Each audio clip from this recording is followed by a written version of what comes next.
discuter autour du thème de ce soir. Être femme indépendante et épouse, y a-t-il pour vous une difficulté?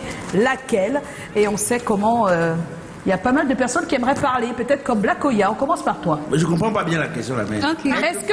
Indépendante et épouse, ça veut dire les deux en même temps. Oui, bien sûr, indépendante et épouse. Une femme peut être une femme indépendante et épouse. Oui, oui. Elle travaille. Oui, mais est-ce que travailler fait... Non, travailler, ça ne suffit pas pour être indépendante. C'est un peu plus. Justement, qu'est-ce qu'il se faut? On met quoi dans ça? On met quoi dans indépendante? Pour moi, une femme qui... indépendante ne peut pas être épouse. Oui. C'est pour ça qu'on demande s'il y a une difficulté à l'être. Ce n'est pas possible. Pourquoi? Ce n'est pas comme si un homme disait qu'il était indépendant alors qu'il est, sa vie est liée à la vie de quelqu'un. Donc tu penses que quand on est lié à la vie de quelqu'un, on n'est pas indépendant? On n'est pas indépendant. On n'est pas indépendant. Et tu penses que vraiment quand on est seul, on est indépendant, vraiment? Oui, on est indépendant. Non. On a sa famille, on a les gens avec qui on travaille. Oui, mais de manière, on n'a pas une, je vais dire qu'on a une responsabilité directe. J'ai l'habitude de dire que mon frère, on est devenu frère par hasard parce que notre mère a fait qu'on soit ensemble. Oui. Mais moi, je suis allé chercher les enfants que j'ai accouchés. Donc ça dit, je suis allé prendre, je suis allé, oui, c'est-à-dire que tu es chez pas. Quand toi tu entretiens tes choses et que l'enfant arrive, ça veut dire que tu as pris tes responsabilités. D'accord. Quand je décide d'aller prendre la fille de quelqu'un. Mais quand on dit femme indépendante, c'est quoi pour toi? Pour moi, une femme indépendante est une personne qui ne reçoit pas d'ordre. Pas seulement l'ordre, parce que l'ordre, ça va donner l'impression que nous sommes machos. Il veut cacher. Je veux fuir ça, effectivement, pour donner raison à la mère. Mais je dis que c'est beaucoup plus... quand on est une personne indépendante, c'est qu'on prend ses responsabilités. Oui. On n'a pas quelqu'un qui fait des choses pour nous. Nous, on fait les choses par nous-mêmes. Entièrement. Oui. Et l'homme ne le fait pas, même en couple? L'homme en couple, il fait... Et avec l'aide de madame, il fait... Des fois, non, il fait tout seul. Non, il y a des hommes qui font tout seul. S'il sort de chez lui et qu'il revient, on a balayé le sol. Il n'a pas balayé le sol. Madame a balayé le sol. Donc, il n'est pas indépendant. Il y a des choses qui se font et qui se font pas nécessairement avec lui. D'accord, donc c'est pas possible pour toi. C'est pas possible. Donc, il y a une grosse difficulté à avoir les deux. Oui. Haroun. Bon, pour moi, c'est possible. Hein. C'est possible dans le cadre où le conjoint comprend pourquoi la femme va être indépendante, tout ce qui est dans le terme indépendant et qu'ensemble, ils s'asseyent et discutent de comment ils vont gérer leur couple. S'ils arrivent à s'accorder, je pense que c'est possible. Il y a des tu mets quoi dans femme indépendante? Comme il y a des femmes qui s'assument, qui savent ce qu'elles font, qui travaillent également, qui sont peut-être chefs d'entreprise, qui en même temps prennent soin de leur foyer, qui sont leaders peut-être dans la gestion de certaines choses dans la famille. C'est possible tant que ton conjoint comprend ce que tu vis, qui comprend tes ambitions et surtout qui t'encourage à le faire. Pour moi, donc fais-tu, Marie? C'est possible. C'est pour toi. Indépendante et épouse. Pour toi, il n'y a pas de difficulté? Il y a peut-être des difficultés avec le... Mais c'est possible. C'est possible. Il peut y avoir des difficultés comme par exemple le temps. C'est souvent le temps qui nous tient à la gorge. Ouais. Des fois, elle peut être surmenée. Mais si son conjoint et elle, ils s'entendent, il peut l'aider à faire certaines choses. C'est possible. Il y a des hommes qui le font. On va télécharger le Jal sur Google. Peut-être que Black a le Jal, mais il fait semblant. Titi, est-ce qu'on peut être épouse et indépendante? Je veux qu'on ramène ça à notre contexte camerounais, vraiment, qu'on reste dans on devient que tous des blancs là. Oui, quand on descend un peu sur terre, on est au Cameroun. D'accord, on descend. Si on a une femme indépendante, telle qu'on le dit, telle qu'on le décrit ici depuis, il y a vraiment tellement de difficultés à ce qu'elle se mette en couple et que ce soit la vie paisible. La vie même n'est pas paisible, même quand tu n'es pas indépendant. Combien de fois Attendez que je même parle. Même quand tu es juste épouse, sans rien faire, tu ne fais même rien. C'est pas facile déjà, donc. Ok. Oui, je dis donc que c'est compliqué. Une femme indépendante au Cameroun aura des difficultés à se mettre en couple déjà, à se mettre en couple. Parce qu'on a dit, donc pour toi, elle ne peut même pas. Elle ne peut même pas. Donc tu es comme Blakoya. C'est impossible d'être indépendante. Parce qu'elle a ses principes, elle va rencontrer un homme qui ne peut pas accepter ça, forcément. Oui. Parce que c'est le message de Dieu. On est au Cameroun. On est au Cameroun. Toi, tu fais tout, oui. Le Cameroun, c'est en Afrique. Vraiment, c'est compliqué. On nous appelle gigolo. Mais attends, gigolo veut dire quoi? Gigolo veut dire que tu vis au dépens d'une femme. Oui. C'est ça, gigolo. Mais si c'est ça la vérité, si vraiment il vit au dépens. Beaucoup de femmes vivent au dépens de nous, on ne les appelle pas gigolades aussi. Non, c'est vous qui n'avez pas créé le mot. C'est vous qui... Attends, parce qu'il le faut. Alors, Ernestine, vous n'avez pas créé le mot. Ah, il le faut. Non, je ne sais pas s'il le faut, mais si ça existe, pourquoi pas. Ernestine. Alors moi, je pense que c'est possible. C'est possible d'être une femme indépendante et une épouse. La seule difficulté, du moins la principale, je veux dire, auquel la femme sera confrontée, c'est au niveau de l'organisation de la cellule familiale. Tu mets quoi dans indépendante? Dans indépendante, exclusivement, vraiment, je mets la femme qui travaille qui vaque à ses occupations. Moi, je mets que ça. Parce que si on va aller au-delà, honnêtement, je vais rejoindre Titi, ce sera très Justement, délicat. Travailler ne veut pas dire très délicat. Travailler, ça veut dire quand même essayer de prendre soin de soi, être... Non, il y a des femmes qui travaillent et c'est toujours le mari qui prend soin d'elle. Qui fait tout. Bon, mais toujours. après donc, moi... C'est pas toujours ça, être indépendant. C'est pas toujours ça, mais c'est ce que je mets. C'est ce que je mets, et je mets la difficulté d'organisation si on veut concilier les deux. Parce que la vie familiale n'est pas aussi facile. Il faut prendre soin du mari, il faut prendre soin des enfants. Il faut également honorer ses obligations dans le milieu professionnel. C'est ça. Donc il faut rentrer à la maison. Il faut aussi, pour celles qui sont dans les réunions encore, c'est encore plus compliqué. Les femmes dynamiques. Donc il faut joindre à ça l'éducation des enfants qui ont aussi besoin de la chaleur maternelle. C'est vraiment difficile à concilier tout ça. D'être indépendante et épouse. Voilà. Notre invité. Est-ce que c'est... Bon, déjà, je suis obligée de demander si c'est possible avant que tu ne continues. Parce que la question était plutôt que, y a-t-il des difficultés? Mais eux, ils te disent même que non, c'est même pas possible. Toi, qu'est-ce que tu dis? Indépendante et épouse. Je pense que c'est possible. Ah! Explique-nous. Vous qui? Black, toi te calme. C'est possible dans la mesure où il y a entente dans le couple. Dans le couple, d'accord. Et quand il y a entente, il y a complicité, tout y est. D'accord. C'est dans cette mesure que je dis que c'est possible. C'est possible, Ouais. d'accord. Un avis, pendant que tu donnes le micro à eux. Un avis dans le public, DHI Academy. Alors, est-ce que pour toi, jeune dame, tu penses que c'est possible d'être épouse et indépendante? Et si même vous êtes épouse et indépendante, les difficultés, ce seraient lesquelles? Alors, pour moi, déjà, c'est possible. C'est très possible parce qu'avec l'évolution de la vie, c'est plus comme avant. C'est vrai que Titi disait revenons au Cameroun, mais moi je dirais que c'est limité parce que aujourd'hui, on a des hommes qui cherchent des femmes qui ont une certaine indépendance. Être capable de s'assumer toute seule. Par exemple, son mari perd un travail, être capable de s'occuper des enfants, de payer les scolarités si jamais le mari est en retard sur son salaire. C'est ça. Être à la fois également la femme qui est la maman, c'est-à-dire qu'elle s'occupe de la maison, elle s'occupe des enfants, elle assiste la belle famille. Maintenant, en termes de difficultés, ce qui est suivi à la culture, donc la culture camerounaise dont il parlait, pardon. La culture des hommes camerounais. Des hommes camerounais, voilà. Parce que à un moment, si vous avez par exemple des missions à l'étranger, votre mari va vous dire alors tu voyages avec qui? Ton patron là il est trop jeune. Déjà il y a ça parce qu'après il y a des petites... en tout cas pour toi, les problèmes qu'il y aura si vraiment tu es une femme indépendante et épouse, c'est qui va bloquer un peu toutes tes missions par exemple. Ça c'est un blocage grave, donc tu ne pourras pas aller plus loin dans ton boulot, exceller, tout ça, ça va être difficile. Tout à fait. Et donc tu n'es plus indépendante? Non, tu es indépendante. L'indépendante, c'est quelqu'un qui peut se prendre en charge soi-même. C'est ça l'indépendance. Quand tu es indépendante, tu vas en mission, tu prends la responsabilité sur toi d'aller en mission. On est d'accord, mais on te demande si c'est possible si ton mari accepte, c'est ce qu'on veut dire. La complicité. La complicité, c'est ce qu'elle a dit tout à l'heure. Il y a des femmes qui sont vraiment indépendantes, elles ont un foyer, hein, il y en a. C'est-à-dire, elle assume même toute la famille, elle arrive à le faire. Quand elle va à la réunion, on dit maman. Alors, une réaction d'une des supporters des fonds de Olympique de Marseille, 237. Okay. Moi, je dirais il est quasiment impossible de rallier indépendance et épouse. Indépendance, ça veut dire quoi? Ça veut dire ne pas dépendre. Alors que quand on est épouse, on dépend entièrement de quelqu'un. Même si dans la complicité du couple, parfois... quelle que soit la complicité du couple, à un moment donné, l'homme reste le chef de famille. Ça veut dire qu'il est vraiment difficile de dissocier épouse ou alors non, de dissocier la soumission de l'indépendance du couple. Parce qu'à un moment donné, il faudrait que la femme prenne sa place de femme, de mère. Voilà, j'allais dire. Moi, par exemple, je suis chef d'entreprise. Mais j'ai réussi à allier, ça veut dire que je travaille et je m'occupe quand je rentre du travail. Tu es indépendante ou pas? Tu es une femme indépendante quand on parle de femme indépendante? Je suis une femme qui s'assume, mais je ne suis pas indépendante. Oui. Non. Merci maman. Oui. Merci maman. Ouais, vous l'avez influencé. Ah, voilà. Les deux l'ont influencé. Les cœurs pour toi. Non, je comprends la difficulté, mais je ne suis pas d'accord avec c'est pas possible.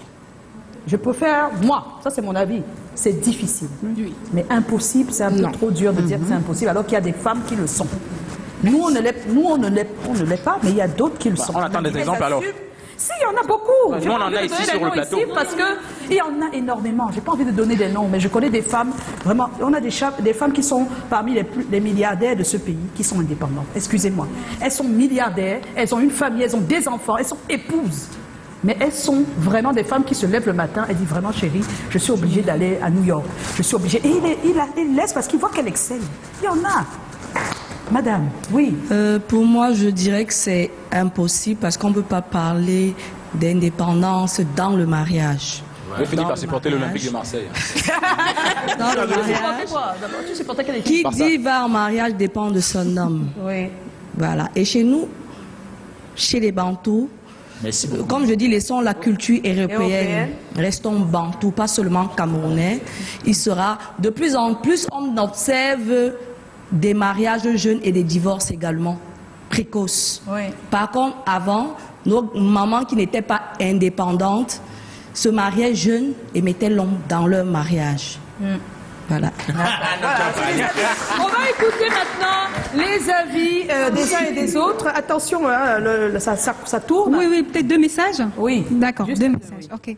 Il y a Lekamito Enibo, c'est comment? On est là. Alors, oui, il y en aura si l'homme n'est pas patient, dans la mesure où l'homme va se sentir un peu lésé à cause du manque d'attention de la part de sa conjointe.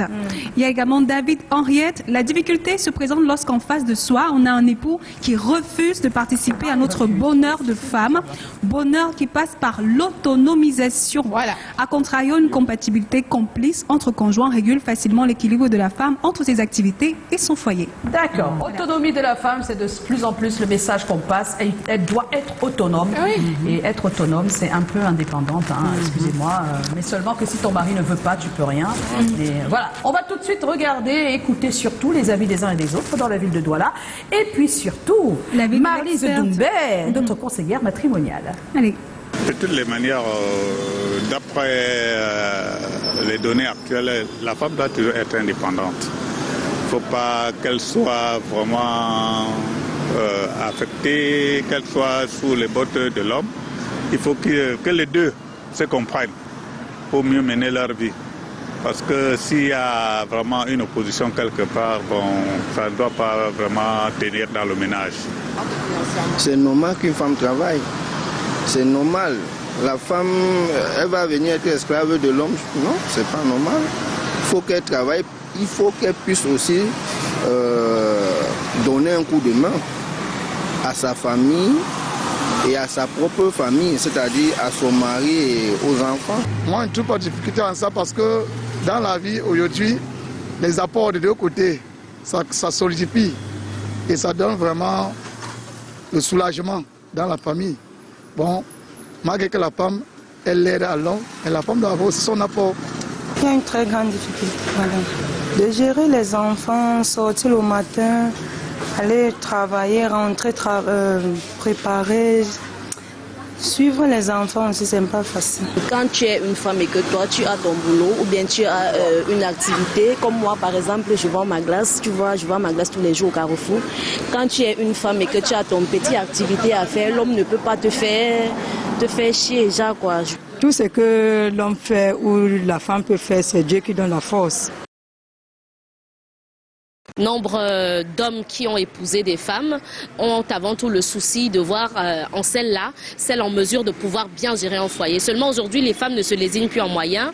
Il y a de l'éducation, il y a de la matière grise à pouvoir mettre au profit de la société et cela crée l'équation de l'équilibre. Mais le réel enjeu, c'est la transition. La transition pour au mieux mener cet équilibre. Quand je fais état de transition, c'est pour dire que avant de me marier, quelle est la femme que j'étais?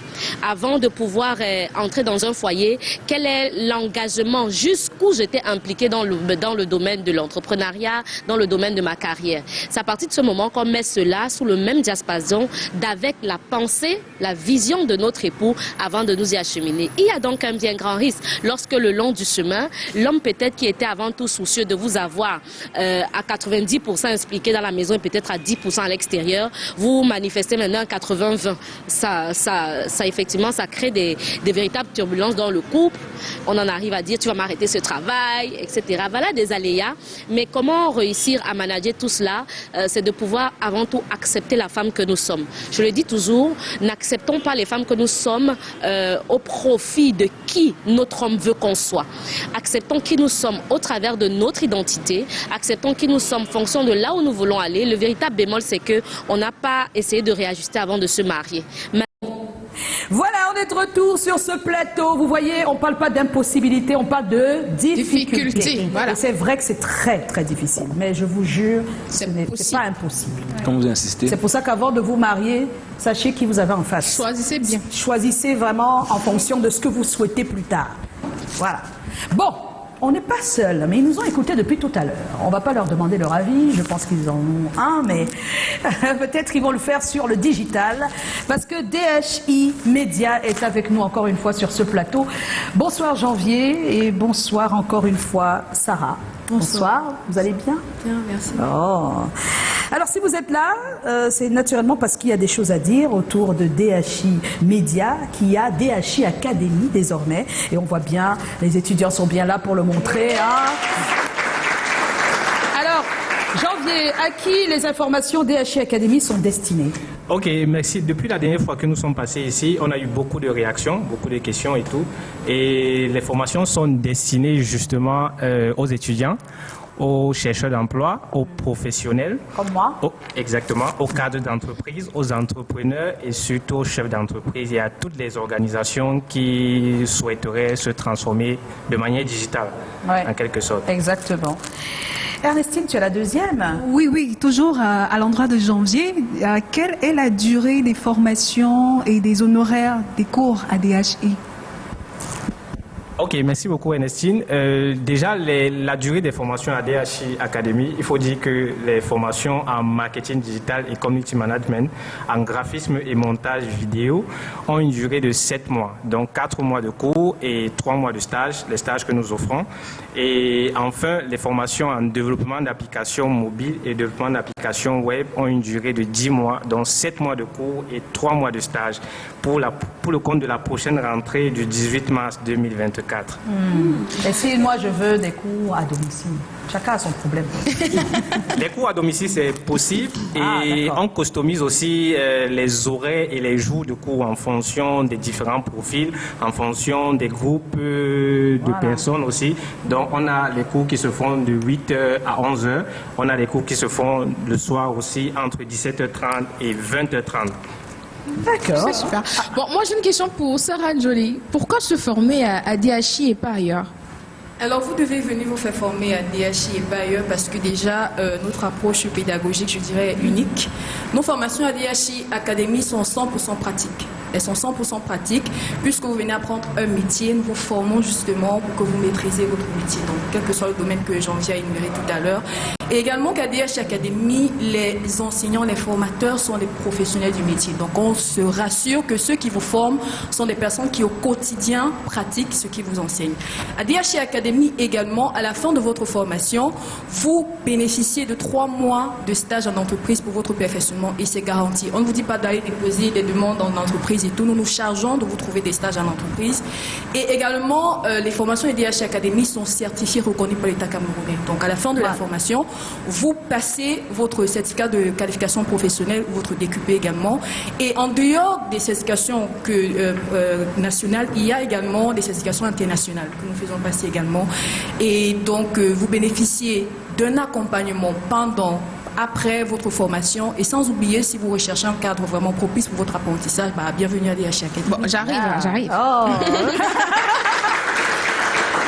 Merci à DHI, on espère que vous reviendrez d'ici là, mais tout de suite, j'aimerais donner la parole à Viviane Coué, elle est vice-présidente de OM 237, c'est le fan club de l'Olympique de Marseille au Cameroun. Elle va dire un mot, non, juste là, vous pouvez juste vous lever, ne vous inquiétez pas. Dites-nous quelque chose, comment ça se fait que vous vous retrouvez tous autour de cette équipe olympique de Marseille, OM Marseille. OM. Nous sommes des Marseillais. Nous allons gagner. Allez, l'OM. Allez, l'OM. Ok, bonsoir. Bonsoir. Ok, nous sommes OM 237, pôle de Douala. Oui. Et si nous sommes là ce soir, c'est déjà parce que nous ne sommes pas restés à marge de la fête, de la célébration de la fête de la femme. D'accord. Donc, l'OM 237, c'est quoi? C'est une association apolitique qui tourne autour, qui gravite autour du football, qui supporte l'Olympique de Marseille, créé en 2016, en décembre 2016, qui regroupe en son sein près de 800 membres et 8 pôles. Dans tout le Cameroun. Voilà. Qu'est-ce qui est prévu à l'occasion du 8 mars? Bon, pour le 8 mars, nous avons prévu déjà une marche sportive qui a eu lieu le 2. Oui. Vendredi, nous avons des dons à faire dans un orphelinat à la prison des femmes à Nouvelle également. Et dans l'après-midi, nous avons une table ronde sur le thème la place de la femme dans une société purement masculine. Masculine. Voilà. Et après, on a des réjouissances. Voilà. En tout cas, nous, on vous remercie d'avoir fait le déplacement pour participer à cette émission. Bien des choses à vous. Merci. Et on espère que l'OM... Bon, on sort d'ici avec beaucoup. On a recruté quelques membres dans les couloirs. On n'est pas venu pour rien. Merci super. beaucoup. Merci à vous et merci à OM 237.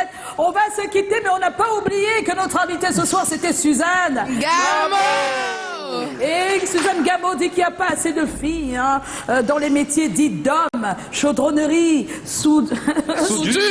Allez-y, mesdames. Si vous aimez ces métiers-là, ne laissez pas passer l'occasion. Parce qu'elle, elle l'a fait. Et regardez, aujourd'hui, ça marche. Ça marche. Oui, ça marche. Merci, Suzanne. Merci. Merci pour ce que tu motives en nous. Merci à DHI Média qui était encore là. Merci à DHI Académie. Merci Titi, on se retrouve demain s'il vous plaît. Merci à tous. Demain c'est vendredi et vendredi... Le 8 mars. Portez-vous bien et à demain 17h surtout. Pas d'excès. Ciao, ciao. Ciao. Au revoir. Bye bye.